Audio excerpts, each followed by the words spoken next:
didn't hear the beep because they turned off the notifications, but we are. Oh yeah, no pictures. No pictures. No picture.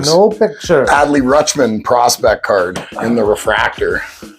Nice. Rutschman had the crazy season last year good? for the Orioles. He went 5 for 5 on opening day. Oh damn. Yeah, man. He hit 5 for 5. Rutschman's a gangster, man. That is gangster. Yeah, he's serious business. The Orioles. That's a competitive division though. The Yankees and the Blue Jays, because the Yankees look good. You guys smashed my Giants. Blue Jays obviously look good, came back, 9th inning, they were down, 9-8, and Vladdy hit that 1-out sack to score 2 runs, win 10-9 against St. Louis. They're playing again today against St. Louis. We play again today. The Giants, yeah. Oh, yeah, shit. 2 o'clock or whatever. Is it? Yeah, 2 o'clock today? 2:05 or something like that. Yankees. Yeah, you guys are gonna. What's up, Ryder? You guys are playoff contenders. We're not playoff contenders. Yeah, no. What's up, Ryder? What's going on, Yeah, guys? we're not. Giants are. That's going to be a tough division. What's going on in that division? How are the Padres 0-2 to start the season? That team they're stacked, has so much money, right? Like, I know they got no Tatis still for another 18 games, but they're 0-2 to the Rockies, who are going to be bottom feeders in my division. Well, shit. Maybe they can do something. Maybe it's the pitching. Maybe Snell and stuff aren't going to be enough. You got enough hitters because they got Machado, Soto. They brought in Xander Bogaerts. They got Jake Cronenworth. Obviously, Tatis when Tatis comes back. Like, they got some of the highest paid hitters in the league. Right. Like, the 2 to 5 batting lineup is terrifying. Like, the guy's batting 2 to 5. Like, for any opposing pitcher going into San Diego, but to be 0-2 so far to the Rockies makes me think maybe the Padres might have needed to take a look at the pitching in the offseason instead of paying Machado all that money or bringing in Soto for as much as they brought him in for. So we'll see. Crazy money, didn't they? Crazy money, because they extended him when they brought him in, because that's what he wanted. He wanted that deal in Washington. And then last year he made the All-Star game and he was going to be in the home run derby or whatever. And he said to the Nats something about like wanting like a private plane or something because he had to be there at like a different time or something. There was something schedule-wise. So Mr. Fancy Pants wanted his own private jet. Juan Soto's one of the best players in the world, dude. Like, if he's worth $200 million, like, and he just made the All-Star team for you, like, him going to the All-Star game on like what is ostensibly a break for players is him doing something for the fans, for the league, not necessarily for himself, because you could skip the All-Star game with a fake injury and you still got nominated. So that still goes on your records. You still got an All-Star ballot. Like, you still were in there, right? Like, even though you didn't play in the game because the stats don't matter. So they didn't give him the flight, and he had to take like a commercial flight. So he got choked at them. Like, they hadn't re-signed him. They were treating him like he was just some like run-of-the-mill player. Like, he was your absolute like epitome on all the Billboard superstars. So you wonder why Soto wanted out, but we'll see what he does with the Padres. We'll see. For going coach, huh? We'll see. We'll see what the Dodgers do, because the Dodgers Gavin Lux out all season. He was supposed to be taking over a pretty important position for them. They lost Turner, right? That's shortstop. So we'll see. We'll see what happens in my division. Maybe the Giants will surprise us. They'll stomp your Yankees. They'll finish in first. We'll win another World Series, and Joey Bart will be the next Buster Posey. But that's not really in the cards at the moment. But in my fake deck from Narnia, that's the cards I'm playing. In your fantasy league. Fantasy, fuck, I wish. Even in my fantasies, I can't. No, you can't. I can't justify the Giants aren't going to be good this year. Giants are a good utility team. They have really good pieces of a lot of stuff. They'll be a relatively decent defensive team. They don't have any big bats. The Giants aren't going to put up any stats. They're not really stacked, huh? It's a scary division to be an average team in. And the Giants are in a rebuild. We were crazy last decade. We won 3 World Series in the 2010s, right? You got to think of that. Like, decent. Right, with years in between. We didn't put up successive World Series. We won them with years in between, which shows you how deep our roster was for multiple seasons. That we were that good that we could come back a year after not winning it and winning it again, and then year after not winning it, win it again. We were good for a long time. That is pretty good, right? But it's over now. Say, bon voyage. Yeah. Bon voyage. The Giants are known for one thing in my lifetime. They might not be able to build World Series champions over and over again, but they build good teams. Like that early 90s team with Matt Williams and Will Clark and all those guys, they were good. The late 90s, early 2000s team with Matt Cain and with obviously with Barry Bonds and what was dumb shit's name? Dumb shits. Let me think. There's what was Buddy that Bonds had the serious? We had buddy that like won an MVP with us. Bonds had the serious rivalry with him. They did not get along. He was great, but we were good. We just haven't won any World Series until the 2010s. When we got 3 of them. Yeah. But now Buster's gone. Did you guys win like within that decade? Yeah. What was it? Well, we got 2010, 2012, 2014, I want to say. Okay, because there was a year between each one of them. So we got 3 and 5 years. Okay.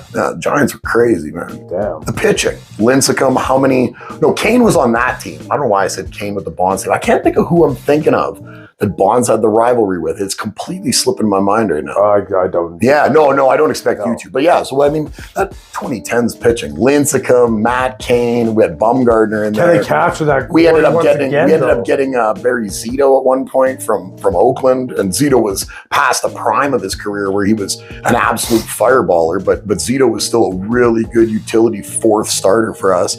So I mean, Giants were so good. What happened? Old. Everybody got old. Buster got old. He retired. Guys got old. Just didn't really bring in Sandoval, who we ended up getting rid of, like the Kung Fu Panda, who was our big, like, he was a fluffy. He was a big fluffy first baseman, but he was a hell of a batter. He worked himself out of the league because he didn't keep himself in shape, got paid, and just kind of started getting bigger and bigger and bigger. And once you get to a point where you're not really useful anymore because you've allowed your athleticism to kind of go to pot. What are you good for then? But in those periods of time, right, all those pitchers got old. Bumgarner and all them. Bumgarner's back to off farming. There's a wicked documentary if you want to watch on, I don't remember who did it, one of the really good baseball channels on YouTube. There's a wicked documentary on Bumgarner where they talk about like how Bumgarner's this strange, because his contract, now I don't know if I'm remembering this exactly, so bear with me. The details are out there in these documentaries though.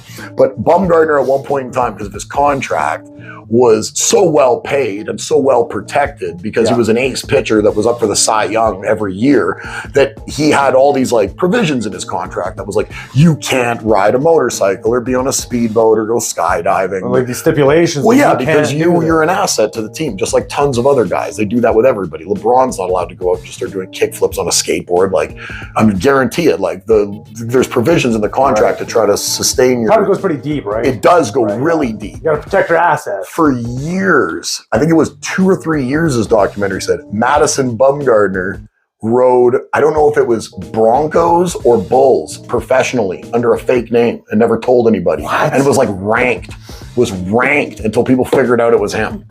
What? Because he's just a cowboy, dude. He's straight cowboy. Baseball cowboy. He is such a unique character. Made for TV movie. You go watch, there's a documentary, like I said, about a 20-minute one that's well done. That's Jolly Olive, or one of the big baseball channels. Baseball Doesn't Exist. One of the big baseball channels on YouTube. That's a channel, Baseball Doesn't Exist. Baseball Doesn't Exist, Jolly Olive. There's a bunch of really good baseball channels that do like little 20-minute. Okay. But like this Madison Bumgarner one, and I don't know if it's called like the strangest baseball player ever or something like that. And he's such a unique character. What a character, dude. Like, talk about a guy who making $100 million never changed you at all. Not at all. Like, just up at 5 in the morning, like working out on the farm, like just is like a country boy and is not jaded by celebrity. Not because he was a country boy, right? He totally, and he's still like at heart, the guy is just pure blue collar, like that Rust Belt of Americana. Right, all-American. He is an dude, what a character. Madison Bumgarner is such a fucking character. I definitely recommend that. I'll send you the link. I'll find definitely it, do that. I'll send it to you. Since I wasn't thinking of this, or I would have grabbed it. You have a bunch of good documentaries you always send me. So yeah. They're always good. I'm fascinated by people who live really interesting lives. Like, I don't know how people couldn't be. Because we all only get 24 hours. It's so exponential, like out of everybody on the planet, you look at them like how they became kind of famous or how they lived or how they lived even. Right. It's so interesting to unpack people's principles and their mottos in life and the way that they go about things and carry themselves and the way that that's perceived by others. And you can see so much humanity when you look into people's broader life. You understand them more. Rather than those like face-to-face meetings you have with people that are just surface level. So like when you go back, especially when you watch someone unpack their own life and kind of explain not where we seen it from, because we have a bias no matter what we think. Like you're looking at someone else, you're judging them. You judge a book by its cover, you judge the actions if they're not the same or in alignment with yours, but you might not take take into consideration where that person's coming from, their life experiences, what's happened to them, how they view the world, and how this might be applicable to them, or what they're going through, what they might be struggling with. So when you do watch biographies, especially, like I said, autobiographies, and you can hear people's motivations behind something that you had an opinion about but didn't really have the behind the scenes info on, it gives you this awesome perspective where if you can kind of relate to where that person might be coming from, even if you don't agree with it, you can see it through a whole new set of eyes and be like, wow, like that's so much more profound than this like silly little judgment that I cast on this guy. Yeah. I love it. I love looking at other people. It's in depth, right? You don't. I don't want to look. Surface I don't want to level, look at like voyeurism. I don't want to look at you change your gaunch or take a no, dump, just like, a little bit behind your story or whatever, right? I love who you are. Yeah, your purpose. Like there's something that motivates What's your people, drive? a lot of people, and I don't think people really take the time to try to find that with a lot of people. And I'm not saying everybody is so in depth and robust and has this well-rounded out character where money and celebrity didn't influence them, like we're talking about with Bumgardner, but you can get so much more of a gauge for the humanity of someone when you kind of take a chance to look on the inside of the book and read a little bit about it and try to put yourself in their shoes, and you can just resonate more. So I find it fascinating because I mean I'm living the same life. I'm living an individual life of exploration. You just never know what you're going to encounter. Things come at you left, right. You never know the ups and downs. So it's really cool to kind of walk a path with someone else and be able to live a life through someone else's eyes. You didn't experience the experiences, but you can, documentaries really tickle my fancy, man. Yeah, that was when I was a kid. Some good ones. When I was a kid, the only thing I can't read fiction. Like I've never read Lord of the Rings, or I don't read a lot of comics. Like to be straight. Speaking of which, Big Beaver Comics, Instagram, Facebook, YouTube, right here, YouTube, wherever you are. Subscribe to the channel, like this video. Go watch that Madison Bumgardner documentary. But with nonfiction, I feel like I can relate so much more. Like I develop like a kinship with people that I've never met. I find that, especially with the internet like this, the idea that you could interact with people or have people be your kind of your beacon or your lighthouse in the world, but they don't even know you. They've never met you. They're not your teacher. They're just like these people that put out content that have these robust ideas that you just resonate with, and you feel like these people like get the same perspective of where you're coming from. The idea that we live in that environment where instantly I can just engross myself in that kind of stuff is so enthralling. Like I overindulge. I'm a Jordan Peterson like junkie. Like I have like surrogate fathers that listen to him a lot that I've never met. Yeah, man. I love being moved. He has some inspirational words though, right? I love being moved. I want to be moved. I want the wind behind me to push me even into the scariest of dark forests or the biggest of dragons, because I want to experience. I don't want to take unneeded risk. But I love the idea that this life is mine, and but I can be my own cock block, just like I'm sure a lot of people can, because you psych yourself out or stick in the spokes. And so I try to just resonate with the people that I aspire to be like the most. And then I kind of think like, fuck, wouldn't I be doing all these people that keep teaching me all this good stuff a disservice if I'm not living up to what I'm learning? Oh yeah, so that's actually a pretty profound way of looking at things. There's like an inherent guilt where I feel like I'm taking, but I'm not applying, because I feel like the taking is already such a privilege. Like I just said, the idea that it's there and accessible is such a privileged idea that I can have that at my disposal from multitudes of people that I find so engrossing, like I said, and I can just indulge in this at my own pace and as much as I want. That if I wasn't using that, I almost feel like I'm kind of slapping those people in the face on the other end. So like, yeah, I love it. I have like a moral imperative to like try to be a better person. I've never really thought of it like that way. Like I'm not like people you aspire to be or look up to, that you're letting them down by not doing your part or whatever, how you said that. It's never really thought of it that way. That is a little bit more inspiring. Isn't humanity kind of like a succession of baton passing? That's kind of how I look at it. No, it definitely is. You're always passing to the next, because I have kids. You want them to be smarter than the previous generation. People to be capable and ability to handle what you've just done. Like I've ran my length. Let me take what I have and hand you the potential that if you run your length, that we can continue to do really well in this race and pass that baton off and continue to get better. So I feel like when somebody's gone to the lengths of providing me, if I'm inspired by you, son of a bitch, you fucking are doing something. I'm not normally moved by a lot of people I meet like in day-to-day life. And I'm not saying that's not, people aren't inspiring, because again, maybe it's me not unpacking things enough, but the people who are hyper transparent about their faults and their successes, and they are able to speak it into the world really well that I can resonate with. Yeah. The fact that they do that for me, and the fact that they motivate me. They put themselves on Front Street, and usually do that, right? So you probably again, it seems like the thing that if I wasn't doing it and they do it, I'm not doing them a service. Because if I'm not trying to then speak this into the world, why am I not passing the baton? They passed it to me. So isn't my job to continue to say, like, to work on yourself and to be the best person you can be? It'd be your duty if that feels like it. Right? Feels like it. If that feels like your duty, then it must be. Right? Feels like it. And again, speaking out loud helps me reaffirm to me what I'm doing. Because sometimes if you keep it in your head too long, it can get a little cloudy as to what you're. But when you say it, it makes it so much more. Because I hear me talking to you. I hear me saying this here. Yeah. And I know that I mean it. So because I know that I mean it, it kind of boomerangs back and goes like, oh yeah. Right, well, because you hear it out loud. You just don't hear it in the voice that's inside you, but you hear it out loud. Physically, you're saying it. The voice that's inside me is Fran Drescher. Oh, is it really? Yeah. That voice, man. Oh. Marcelo Mayer. I would get her as a GPS voice. Julio Rodriguez. Nice. Another Julio. We got a couple Julio Rodriguez. No, J-Rod's huge in Seattle, man. So yeah, baseball season underway. That was a good talk.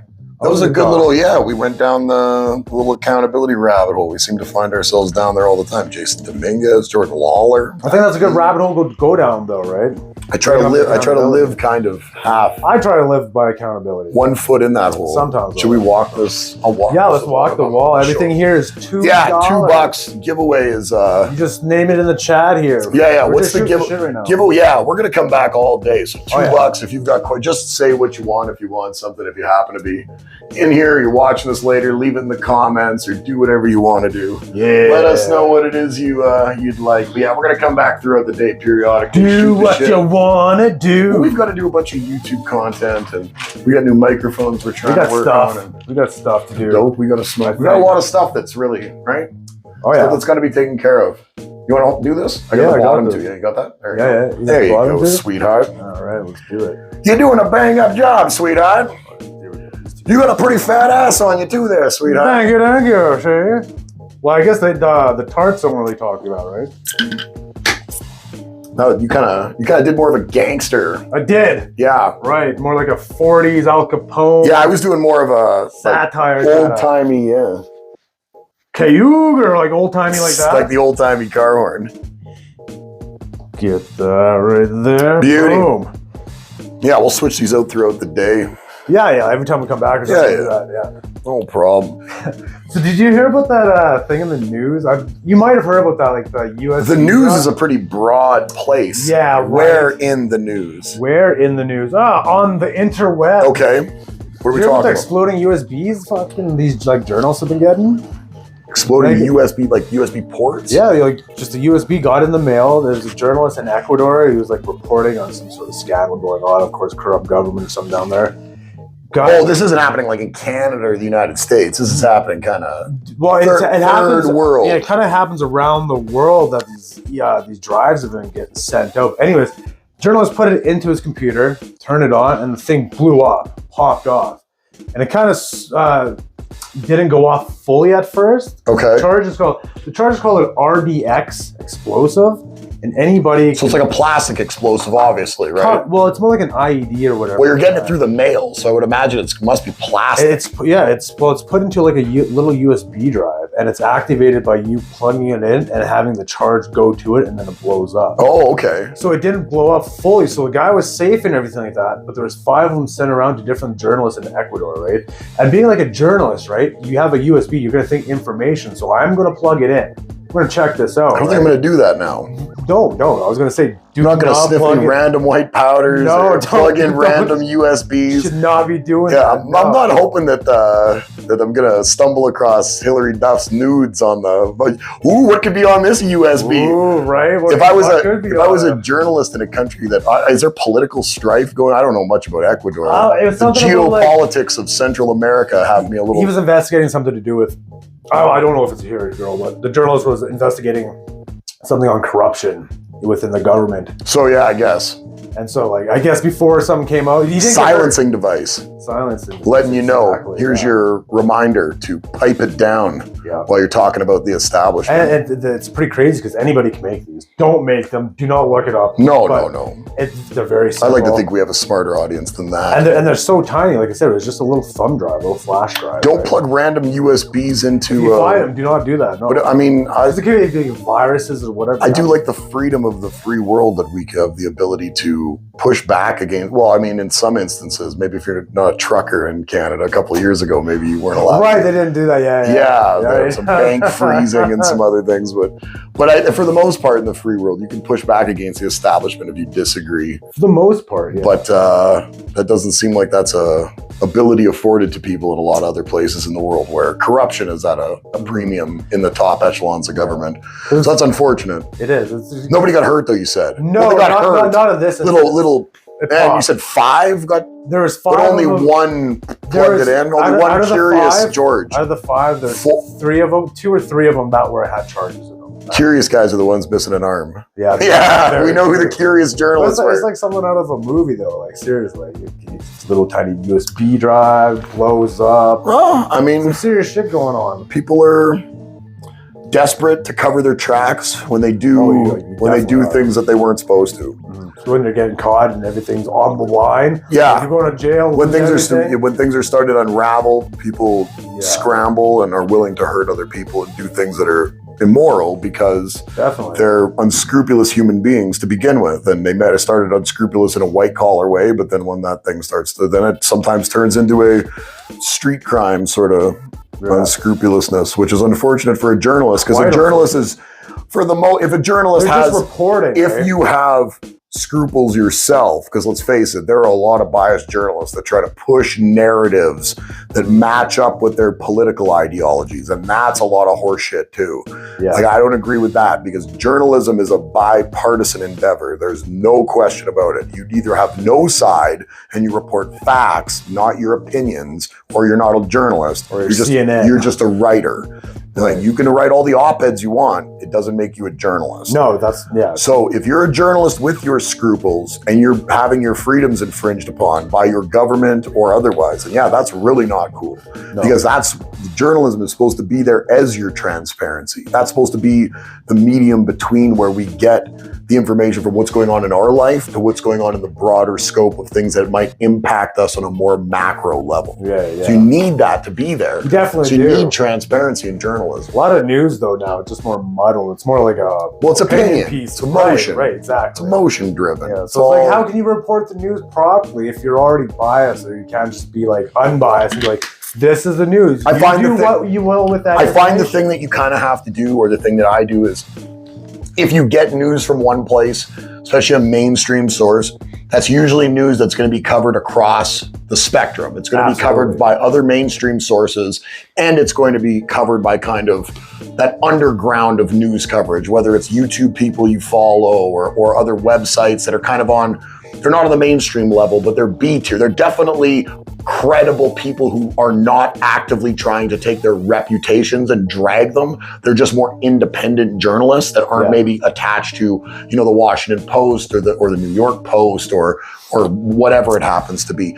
And when you see it, go to multiple sites, take the facts and drill down on it yourself, come to your own conclusion. The minute you're reading a news article that's coming to conclusions or speaking in absolutes, you're dealing with somebody who already has a vested opinion that's trying to tell you what to think. If you're speaking in absolutes, there's no wiggle room. There's only you're biased. Right. Absolutely. And you are, as long as you go into reading news knowing that the person delivering it and you are both already biased, and you're willing to say, like, I understand I'm like this, but if I take it from multiple sources, even sources I might not agree with on a regular basis, take all the facts and put them all together, I'm going to come up with a better picture than if I allow some third party who might be even more biased than me to paint my reality for me. Yeah, you can't allow that. You can't allow that. No. And a lot of people do, because news is now entertainment.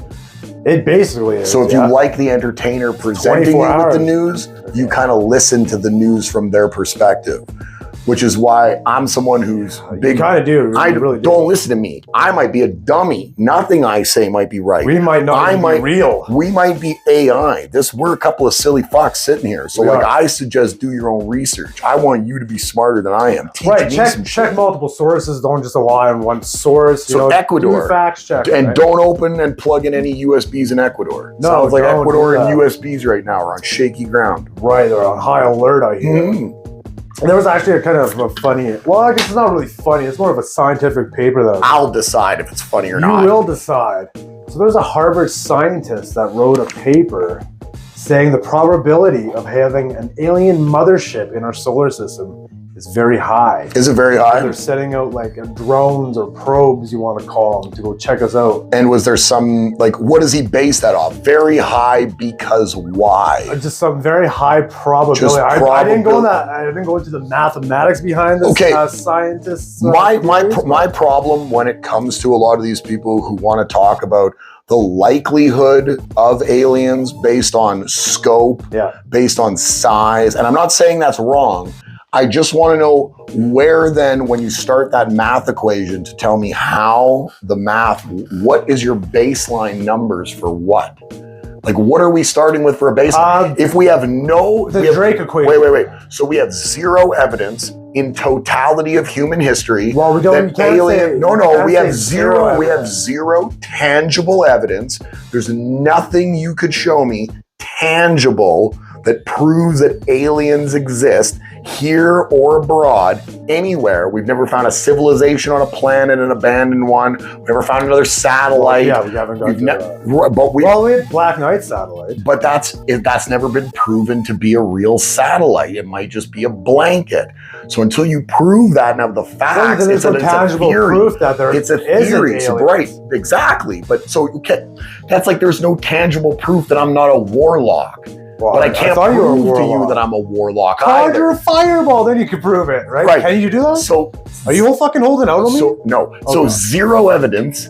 What do we use as a baseline for a math equation when you have zero? Drake equation. If you have zero apples, how do I give you any of my apples? Equation is, which is? I got it written down here, actually. The Drake equation. Like champagne poppy? No. Like you used to call me on my cell phone. Number of stars born per year, percentage of stars with planets. You're not even gonna let me get through my hotline bling. You want me to explain rattling off definitions. Well, you want me to explain this equation? Go ahead. All right. Are you done your Drake though? Apparently, talked over the whole thing. Drake might sue us, bro. I don't think I sound like him. I feel like I got a deeper I thought voice. You were Drake. I feel like my nuts dropped so much they fell on Drake. Oh, damn. So my voice is pretty deep. So I'm guessing he's probably basing like the starting of his equation off the Drake equation, which, like I was saying, is the number of new stars born per year, percentage of stars with planets, number of habitable planets per star, right? Percentage of developing, all the criteria for life, and all the criteria for the expansive numbers in the galaxy. Like I said, but no actual thing that proves life exists anywhere but Earth. Never has, never proved, no example, zero. So there's nothing that... They found microbes on Mars. That's still life they found on another planet. There's microbes everywhere. There's life everywhere throughout the galaxy. I got a good comeback to that. Because yes. you're right. Life on Earth or life on Mars might be life on Mars or whatever. I'm not going to get into it. I was going to deviate into a political opinion about life being life. Life being life. It doesn't matter. It doesn't matter. It's not going to be a good opinion to have. No? No. Okay. Not out loud. No. I'll keep that opinion for my own political opinion. Tell me after. I will. You'll know that because you've heard me reference it exactly that way before too. Oh, yeah? Yeah. I was trying to think. That if we call cell life on Mars, why don't we call, right? Oh, yeah, right. Right. But we'll call cells on Mars life. Right. Got you. That does make fucking But sense. I'm not going to go there with you. Still no proof exactly. of real tangible life. Or like animated life. Let's say the 1940s. Not mothership life. Microbe life. Microbe life. Well, because if you are an intelligent species and you're coming here to more of a primitive species like we are, you're going to want to be more of like a zoo. You want to be silent. You don't want to be seen. You want to observe. Right? I'm not saying that the possibility isn't there. When I see people do these studies, I wonder, like, you're working from nothing. It's like saying, like, I need you to manufacture a tire here. So I want you to make a tire. You've seen a tire before. Tires exist. The possibility that there being tires can be, but I want you to make it here out of air with no rubber and just the theory of tires. Well, okay, well, it's still. And it's like, but that doesn't make a tire. That just sure you know what life is and sure you know what probabilities are. But none of those correlate with the fact that we've never found intelligent life anywhere. It's all a theory, right? Just like gravity is still just a theory. It's not proven that gravity is real. It's still but you can put it into practice, though, right? Gravity has practice you can measure. And especially because we have different places the gravity changes between on Earth and up in space, and you can measure all these. You can at least drill down and have some semblance of a working, applicable theory where you can say, well, you can still do that with human species, and the number of planets. You can take what we have here and project or extrapolate that onto other things that don't have it, but gravity is still gravity. Here you can actually test it. And you can move around to, like I said, a new environment and test it again. But I can't test outside species because there is no outside species to test from. Gravity I can test from. Yeah. Like, it's still something that's tangibly workable. The theory can be put into practice. It's so easy to say. Well, it's mathematics. How can that, just until it puts into practice. This guy can just throw these theories out into space and never have them be challenged because you can't disprove the negative. All theories are challenged. That's like me saying this room's filled with ghosts. You just can't see them. I don't know if they're not. Exactly. And you can't disprove it. But so I can just throw out stupid theories about random. It's not stupid. It still comes back to a mathematical equation. Dog.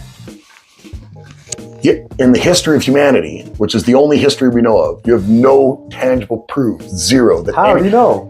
We haven't been. Because it doesn't exist. How do you poured through the data yourself? It would be available if we found actual life. I think disclosure is coming soon. That's why the government keeps on putting out all these UFO documents and like. You're one of these that thinks the government, all the other. I think they would know. I think they would know. Have you seen that? Like, most government officials are on TikTok and stuff. You think we're holding like? Are they actually on TikTok? Dude, these people just poop like normal people. I didn't know they're actually on TikTok. There's no cabals of secrets, I don't think, to the point where... Well, I can't say there is or isn't. There probably always is. There's probably always secrets. There's secret societies, cabals, stuff like that, for sure. It's fun to pretend. Well, I'm not saying there is or isn't, but the likelihood of something like that being real is actually tangible. Like the secret society. It is, but as of right now, we're working from zero proof. As long as you're willing to concede the fact that we have zero right now, zero public then there's zero public. You're killing me. You're killing me, Smalls. I'm killing. No, I'm not. Have you seen The Sandlot? That's from The Sandlot. Yes, right? Such a good movie. I haven't seen that in forever. We should watch that. We're gonna watch PFL tonight. So if anybody likes MMA, we're gonna be back tomorrow. We're gonna go through PFL. Hells yeah. PFL's Wicked, so Professional Fighters League. Season 3, episode 1. Yes, episode 1. Yeah, and there's good UFC next weekend and stuff. There is. Yeah. Who's fighting next? Pereira against Adesanya in the rematch for the title. Who's fighting in the PFL? Is it the Santos? Yeah, Santos? Thiago Santos. Yeah, that's tomorrow. That's tomorrow, not next week. Oh, that's next week is the heavyweights and the women. I think 135 girls or 145 girls. Tomorrow is heavyweight should be good. Tomorrow is light heavyweight. That's what Santos is. Tomorrow's light heavyweight. 205. Oh, okay, light heavyweight.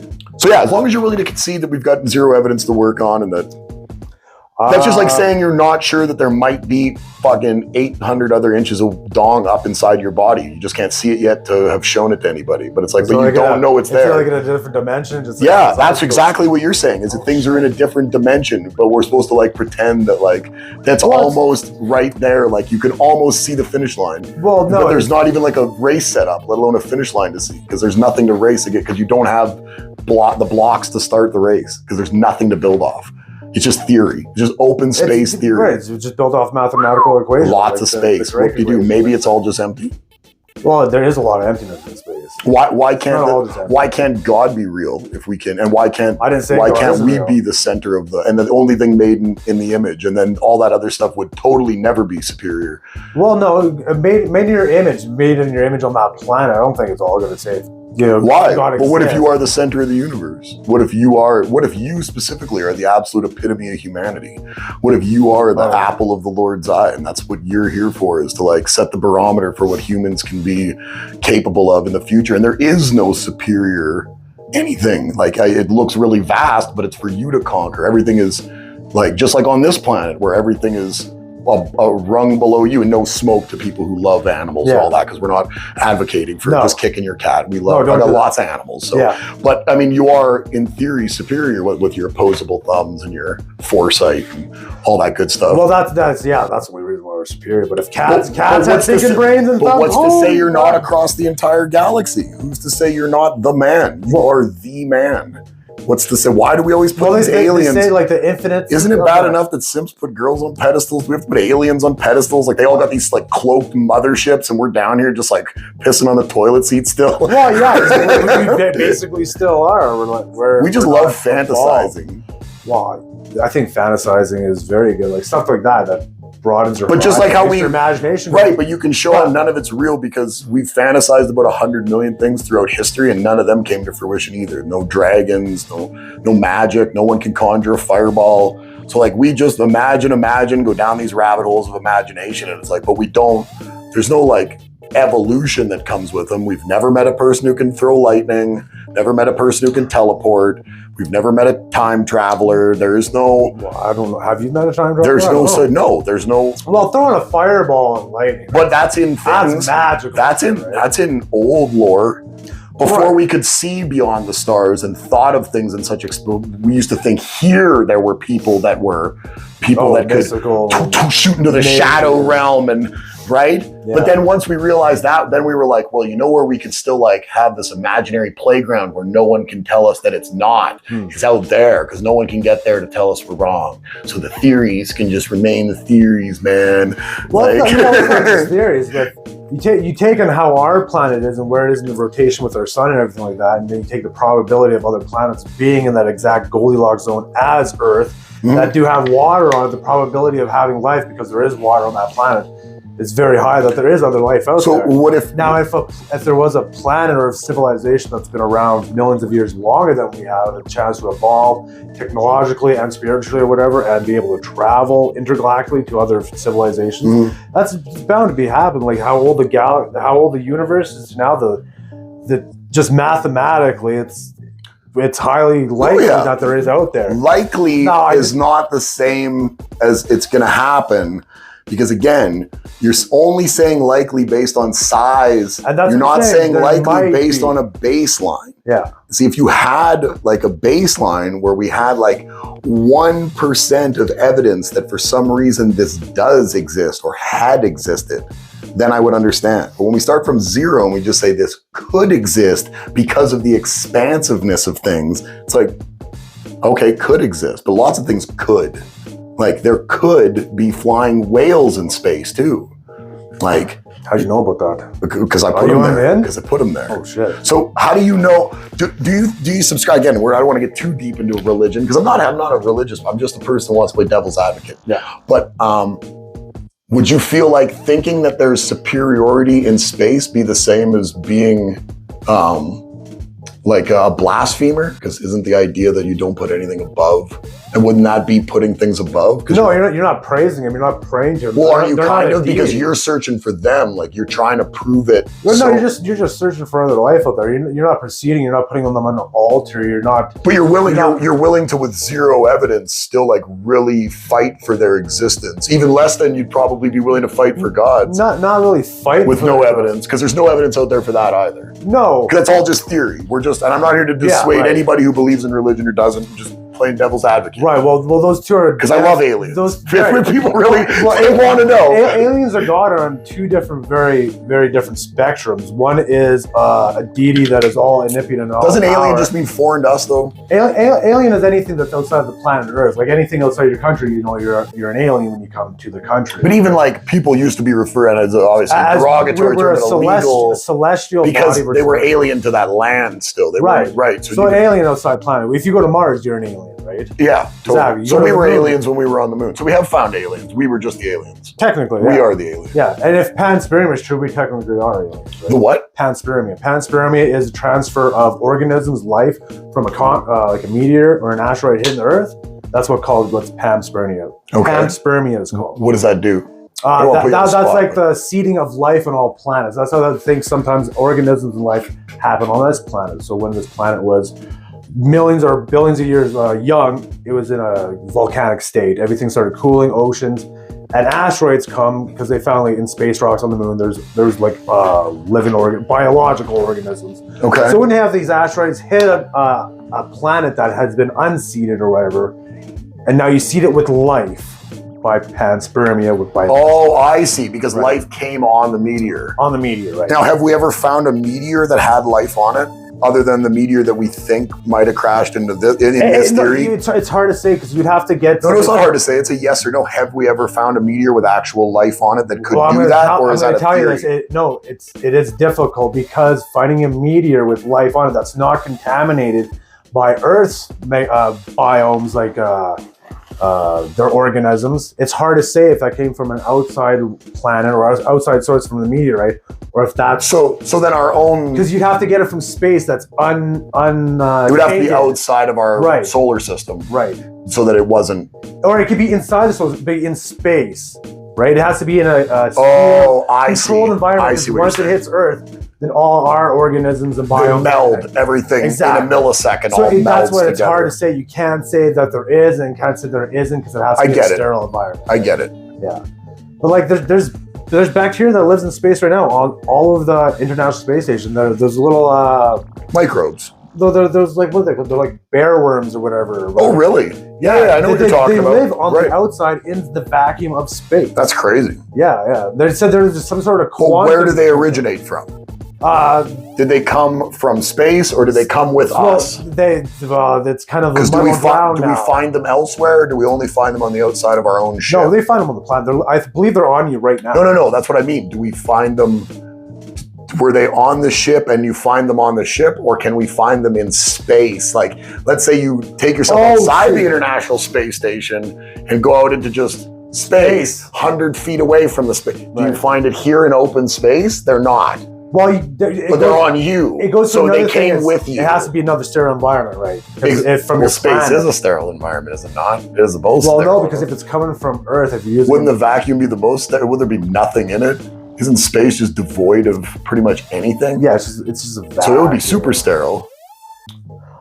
No, there's radiation stuff, so it wouldn't be super sterile. I guess there is. Right, no, I guess that's true. There's all water particles and ice crystals all around in space, so yeah. I like it we're just like two morons having this like deep conversation about things we have no knowledge about. Space is cool. Space is very interesting. They get blitzed and talk about space on the internet. I feel like I could be in a Graham Hancock documentary now. Who's Graham Hancock? That's the ancient. Yeah. Oh, okay. That's the guy that does all the. I got confused with Dick Ike or whatever. Oh yeah, that reptilian dude. You're right, David Ike. David Ike. I guess those two guys fucking. Yeah, that's right. He used to be a soccer player. That's right. Yeah, in England, yeah. And then it probably now he's got a little bit of schizophrenia or whatever it happens. Too many balls to the dome. Too many. I think it's a racket. Oh, to be honest with you, I think he's just found. I think he's just found a way to sell like courses and books and seminars. Good for him. Good for him. I mean, if somebody really wants to believe, you're not going to be able to, like, I can't convince you. And you know me, I actually watch documentaries on conspiracy bullshit. So I'm just playing the devil's advocate, but even on zero evidence, you're so emotionally invested because you want to believe a little bit. It's not I want to. You do though. I have to be honest. I have to be a see it to believe it type of thing, but not with this though. With this, you need to be no see it to believe it. Which is how bad you want. No. I never said they were here. I never once said. No, you didn't say they were here. No, I do believe they exist. Yeah, I do believe they exist. It's just mathematical the mathematical equations. And I know you're big on your math. You like everything. You narrow everything. Of course. This isn't the only thing that everything comes down to a math equation. So for this, you haven't just like decided to be like, oh no, on this one thing, it's the math for Anthony. You're a bullshitter. No. When it comes to life out there, it is definitely on a mathematical probability that there is, and that's why I believe that there is. Thanks, Professor. You heard it here first. I don't know if they're here or not. I would like to believe. What is the mathematical equation? Do you know? Well, if you believe it, can you work it out for us on a chalkboard? So you could show us kind of how it works, just to show, because you're really committed to it, because it matters. It's really important. Coming up later today. Drake equation with all a bunch of numbers. You used to call me on my cell phone, right? That's a Drake. They know when you need my love. Okay. But it's good. Like, I like to think about the conspiracy theories. Like, yes, they're here on this planet. And they have the whole ancient alien conspiracy. That is fanciful fun. It is. I agree with you. I enjoy it too. Right. That it does pure fun. Have you ever watched the doc? It's an old one on YouTube called Ancient Aliens Explained or whatever. Oh, it sounds familiar. I'm not. It's like a 3.5 hour long documentary where there's a group of archaeologists that go over all the bullshit from the first 4 or 5 seasons and talk about Göbekli Tepe and talk about all these different places that are supposedly way older than they actually are, and how actual radiocarbon dating works, and how clearly ancient laser tools and diamond tip tools weren't used, and they go through all. It's really good. It's 3.5 hours. It's probably shit. When you go to YouTube, it would be probably 8 or 9 years old now, but it has the thumbnail's a carving off a ancient hieroglyph or something is the thumbnail. But it said Ancient Aliens Explained or something like that. Yeah, I think I've seen that, yeah. It's really good. I've watched it 20 Well, times. Yeah, these things, it's all machine, laser, diamond tip. It's well, you know what? It's probably pretty rough at the start, but over time, aging and corrosion from the air and everything makes everything smooth. And it looks like it was precision cut, but we want to believe, really. There's people that want to believe. Like I said, really it's fantasy. Bad. It's a lot of fun. We're storytellers. Right. And when you leave a lot of holes open, you fill them yourself. So people find these ancient ruins and they only have real 1% or 2% of the information available. Well, that leaves a lot of wiggle room for me to just have fanciful thought. And there's nothing wrong with that, but we can't have fanciful thought be supplemental for scientific application. Well, no, because if you look at it, everything's because we don't use fanciful thought for curing cancer. We're not are you a Pisces? You're in luck. Right, let me just read your horoscope here and we'll see if it's in the stars for you. No chemo for you. Oh, no, look at that. Your horoscope says you're going to be healthy as an ox. You're right, yeah, and the next 2 weeks are good to go, right? Yeah, can't believe we lost them. Oh, no. Hey, you want to change these books out and smoke a bowl? Do you want to do do you have trivia? Yeah, we can do some trivia after. Let's go smoke a bowl. Yeah, so we're not going to change phones? We're going to stay on your phone? Yeah, trivia's on this phone, right? We That's can do trivia right now. Let's do it. Okay, so wait, before we close it, BigBeaverComics.com, Instagram, Facebook, all that stuff, YouTube right there. Subscribe, like this video. If you want some of these books, shoot over to Instagram or Facebook or somewhere. Message us, Canada only. We're going to switch these $2 books out. He's going to drop out of the chat for a minute. You said you've got trivia for me. I do. I gave you some Star Trek trivia last time. You did. And you decided you were going to give me some trivia. Yeah, okay. We got some WWE trivia going on here right now. Give it to me. Give it to me, Daddy. Which superstar's entrance music contains the lyrics, "Just a sexy boy, they broke the mold when they made me"? Dolph Ziggler. Damn, I didn't even get that twice. It's Dolph Nailed it. Ziggler. Dolph Are these Ziggler's going to be right. new wrestling? Are we doing It's going to be modern? a mixture of. Ooh, This is I'm right gonna- from the WWE Do side. you want to watch WrestleMania on Sunday? Hell yeah. I guess it's Saturday and Sunday. I'm It's going for 2 Cody Rhodes. It's 2 days. Yeah. It's going to be long. Some of these Yeah. matches look like they fucking suck. Yeah. It's gonna be the a lines rough- don't look good, but I'm Yeah, going because for Cody Rhodes. there's WrestleMania tonight, so we'll see. Oh, We'll nice. see how Okay. this. So question number 2. So some modern in this. There's a Okay. mixture of modern, yes. Which of the following championships has John Cena never held? Intercontinental Championship. Damn, he got it again. Nice. Right? There you Good, go. Right. Welcome to the dance. Welcome. John's a little bit older. John's career's a little wrapped up now. I'm not going to get, if you got like bloodline questions or anything in there, I'm not going to, because I haven't seen a whole lot of, since He's like, supposed to be RoboCop. There's a new RoboCop they're doing. He's in the running to be RoboCop. really? Not Jim Varney yet. That's the only thing I think of, I dude. know. He just. He should play He Ernest. should. He They should definitely just do an Ernest Goes to Camp 2 and just make John Cena Ernest. John, Yeah. he looks so much like Ernest. Dude, so much. Jim right? Varney. I miss Jim Varney. Me too, man. Ernest was great. 20-some years now he's been going. He's been going, was smoked, right? Yeah. Yeah. He did like the smoking, man. He was, yeah. If you ever notice in the Ernest movies and on the show, his fingers are super yellow. Oh, really? He smokes all the time. I watched Was behind he the smoking rollies or what? Why would your fingers be? Well, I guess Chain smoker. back in the day where you hold it there all day, Yeah. I guess. Because like behind the scenes, like when they used to do all the commercials in like Florida for all like the appliances. and stuff like that. Before the Ernest shit popped Before the off. Ernest, like back in the early 80s and late 70s. Know what I mean, Vern? That's Know what I mean? Mhm. The behind the scenes, the greatest hits, whatever. He's always smoking.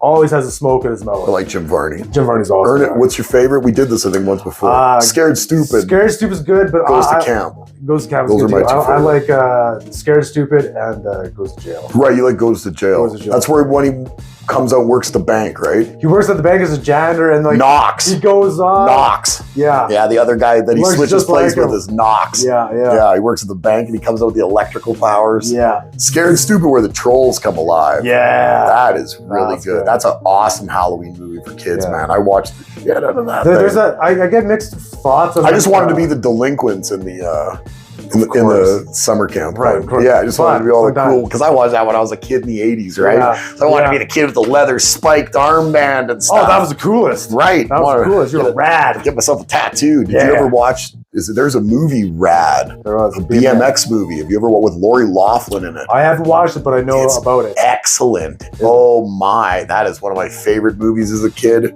Don't watch it. It's terrible.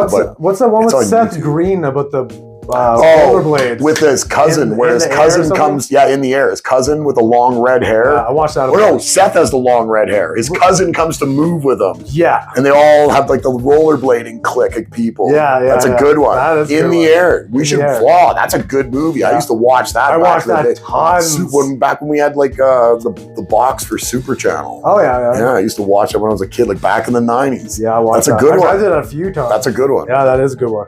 You know what's another fucking cool skateboarding scene when I was a kid that I always thought was like, it's not my favorite Police Academy, but the very beginning of Police Academy 4, where they're going after David Spade and all those guys and they go skateboarding through the mall. Yes, I vaguely That's remember like at that. night. It's like night, the mall's shut down, Yeah. and it's like David Spade and like 3 other like teenage, like early 20s Right, because they get guys. recruited. Yeah, they do. Yeah. I forgot David Spade was in a police Hightower stops the skateboard coming around a corner, puts his foot on it, and Buddy goes shooting off it. I totally forgot David Spade The was beginning of the 4th one. 4th one's not as good as 3. 3 is No. better than 4, but that beginning scene with the skateboarding, when I was a kid, buddy, I want to take a rip through the mall. Yeah, that's sweet. Yeah. Police Go Academy ahead. is a good Go show. ahead. So I got 2 right so far. Yeah, Two two right. right As we so far. sidetrack into everything else. Okay, Edge and Christian's famous 5-second pose Yep. were, according to them, for the benefits of those with question Flash mark- photography. Right, Yep. right. Flash photography.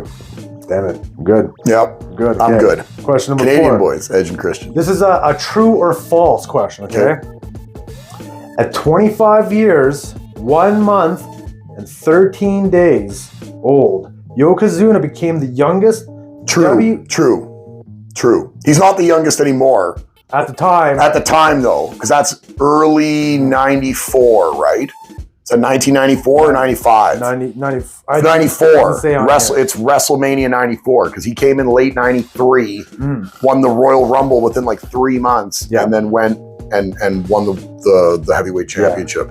Yeah. But now it's false. Now the youngest who came is Brock Lesnar. Yes, yeah, you're correct. Question number 5. That's still over 20 years ago now because Brock is freaking older than I am. Yeah, he's been around for a long time. I love Brock though. Brock's a stud. He lives up here in Canada now. He lives in Saskatchewan. He's been not now. He's been there like over a decade. A long time. Yeah. Likes his hunting and likes fishing and outdoorsman. Yeah, it's very another guy that money never changed him. No. Money never changed him at all. Same arrogant asshole he was. I respect it. I love Brock Never Lesnar. changed. I fucking love Brock Never changed. Okay, question number 5 here. Which former member of the Shield is the only one to have held the Intercontinental Champion? Ambrose. Moxley. Correct. Correct, Mundo. John Moxley. You would think Reigns and Rollins would both. Rollins is fighting Logan Paul.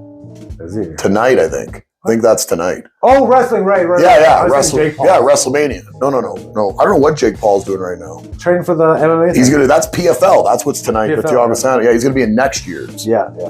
Like, he'll probably do a warm-up fight first. I imagine maybe during the championship in December or whatever it is, when all the divisions fight in the finals for the titles, like all in that one show. Yeah. They might have him come in just as a little and have him just have a one-off with a guy that's 1-3 or something because he's 0-0 in MMA. It's not like he ever fought. Yeah. I don't know if he has any jiu-jitsu or wrestling background at all. He's going to find out the hard way, buddy. Oh boy, is he ever! That a boxing base is not going to do you a whole lot in MMA. No. They're going to have to put him with some tomato cans. Yeah. Okay, question number 6. Which superstar was the first to hold Divas Championship in 2008? Divas, 2008. This is a multiple choice. Let me give you some. Good. Thank you.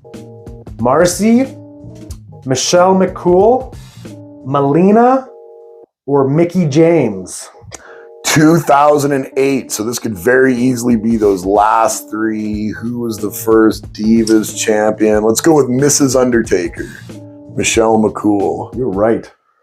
Michelle McCool. McCool. I like Mickie James. She did some schnoods when she was younger. Oh yeah, some schnoods. She's a good looking, foxy, natural chick. Yeah. I can see her in the picture. Yeah. Yeah. McCool's she's all done up blonde. That's Undertaker's old lady. Oh yeah. All right one. She was all right worker. She was foxy when she was young. Oh yeah, I can tell. Yeah. Yeah. Mickie James could have that girl next door thing. Yeah. She's a good looking girl. Yeah. Key question number 7 here. Which superstar did Shawn Michaels not partner with to capture the WWE World Tag Team Championship? Not partner with. This is going to be a multiple choice because I could just say you and then he didn't partner with you. Right. So go ahead. Okay, so he partnered with Marty Jannetty. He's partnered with Diesel. We know he's partnered with Austin to be a tag champ. He's got to be tag champs with Trips. So who else? What are give me the 4? Give me the 4. Diesel. Obviously with the Diesel. John Cena. Marty Jannetty, sorry. Yeah. Wow, the Rockers. Sorry, Marty. And Triple H. So obviously the answer is going to be Cena, right? Nope.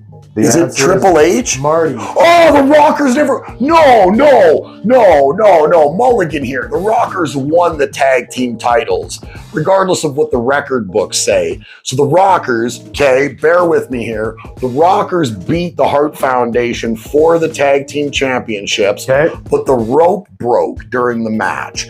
And because the rope broke, the WWF wasn't really too sure if they were going to air the match because the rope broke. I think Anvil was going up on the ropes and it broke. Anvil went back, but they still let the Rockers win. Rockers won the titles.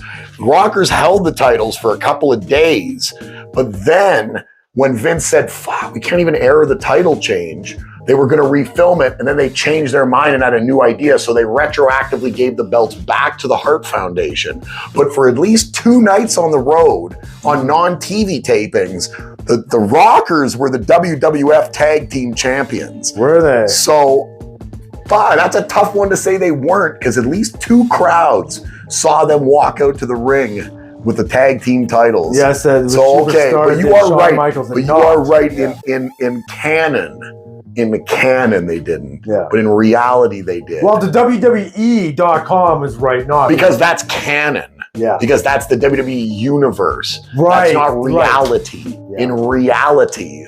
That's like some of the Ric Flair title changes that they don't count.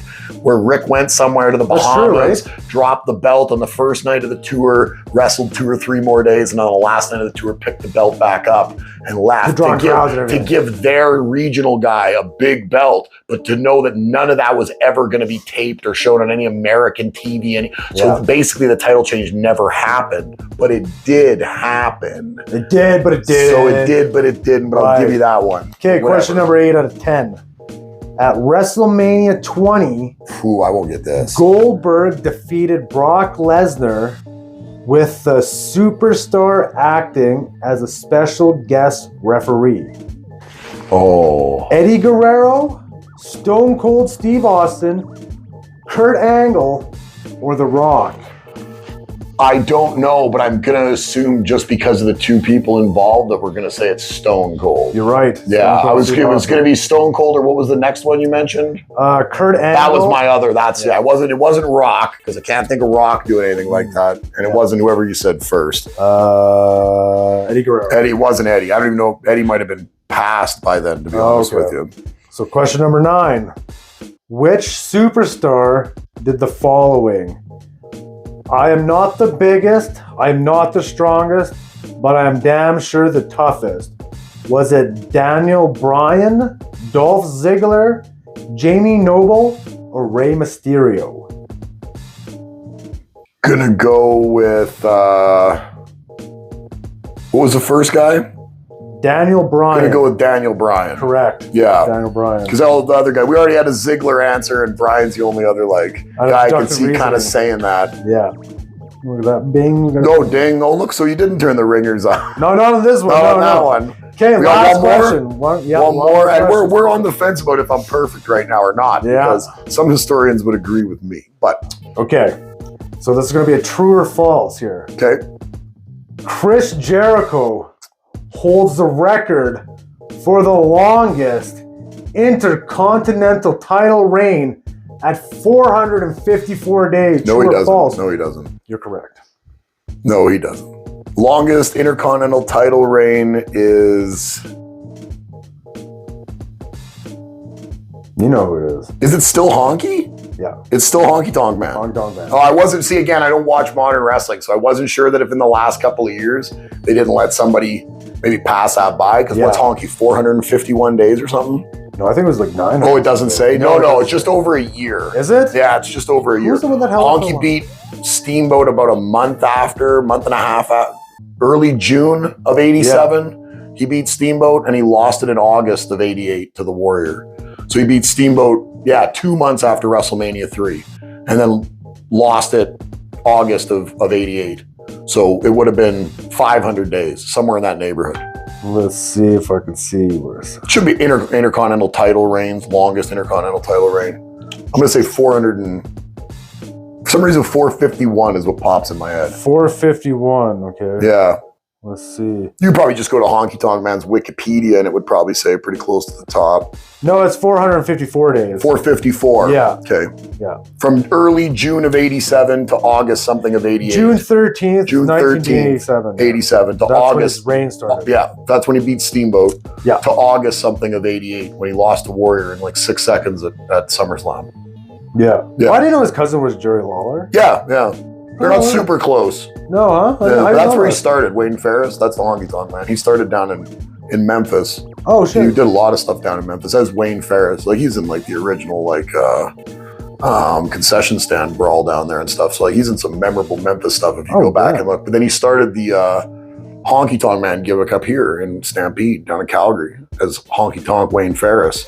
This is kind of where he started the Elvis impersonation. He used to be kind of blonde back in the Memphis days. Oh, so he really? started that up here, 82, something like that, was up here in Stampede for a couple of years, 83, 82. Yeah. And then, might have been even later than that. And then Hogan ran into him, I want to say 86, late 86. So they brought him in. They brought him in as a face. So he wasn't a very good face because like he's got a punchable face. So he's not a very good baby face. No. Because he's smarmy. But, you know, like they did this like vote of confidence thing, him and Jesse Ventura, where they did this like fake vote. This would have been late 86. So they did this like fake, because he used to wear like these suspenders. Jesse the Body Yeah, Ventura. him and Ventura would go on TV for like a month, and Honky would plead with the fans, like, call in and vote for me and let them know that you love the Honky Tonk Man and this, that, and then like it was set up, right? Right, No, there was no real number to call. And then at the end of the month, they did the results and they realized that everybody hated him and nobody called. And then he did the turn, right? He was like, you don't want to be on the Honky Tonk Man side. Like, I bet you that people like the WWE or WWF at the time probably got a lot of calls. Honky Tonk was The awesome. Honky Tonk, like, where do I call in to get the For phone? the years he used to come out with Peggy Sue with him, when he used to have Jimmy Hart and Peggy Sue. A lot of people don't realize it was Sherry Martel as Peggy Sue. Oh, So shit. Well, yeah, because they had like 50s kind of a vibe. yeah, they came out in like the pink Cadillac, because like yeah. with the hair slick back coming Yeah, to the greaser Yorktown. style stuff. Yeah, he's the Honky Tonk Man. The Honky Tonk. Yeah, He's cool. He's cocky. He's bad. Ah, I know the great. music, man. Great jingle I back could, in the day. I man. could sing that shit. I know the entrance theme song. Yeah. Yeah, I know the shake, rattle, and roll. Yeah, the music isn't the same Honky today now as it was Honky back in the day. Wow, right? Jim Johnson doing the music back then. Who did the Real American? Who was that guy? Jim Johnson. Jim Johnson. No, Jim Johnson. Wasn't there Danny something? Or Oh, is that Rick Derringer? Rick Derringer, Rick yeah. Derringer performs it. Yeah. Not sure if Rick Derringer wrote it. Right. Not sure that. Because wasn't there was just one guy that like wrote a bunch Well, of Jim things? Johnson was the in-house. Yes. So he did a lot of it. So like Demolition and or like I would imagine the Honky Tonk Man, a lot of those ones you hear, that's a lot of Jim Johnson. Real American though might be Rick Derringer only. Okay. Might be. Rick Derringer performs it for He sure. did definitely, yeah. I know that. Smoke Time. Yeah, Smoke Time. BigBeaverComics.com. Yeah. Here on YouTube. Subscribe, like the video, Facebook, Instagram. Put your dick away.